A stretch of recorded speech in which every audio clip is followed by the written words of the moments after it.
In this video, I'm going to give you the answer of this question. The question is, what modern letter replaced the Middle English letter known as thorn? Now I'll give you the answer of this question. The correct answer of the question is Y. So that is the answer of the question Y. Hi, thank you so much for watching this video. If you find this video is very useful, you can help this channel to grow by subscribing this channel. Please this subscribe button and don't forget to like this video. And if you find this video is not really good, or you don't really like this video, or you kind of feel that it's a little bit offensive or something like that, you can click this one, dislike button. You can do that anyway.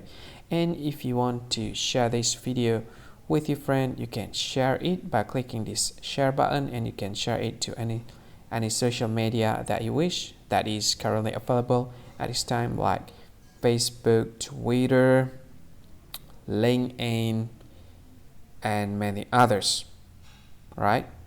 And if you want to add this video to your playlist, you can click this one. You can watch this video later, and you can find more options by clicking these three dots. And yeah, don't forget to subscribe. I think that's all of it. Thank you so much for watching this video, and see you again in another video. Bye bye. See you again.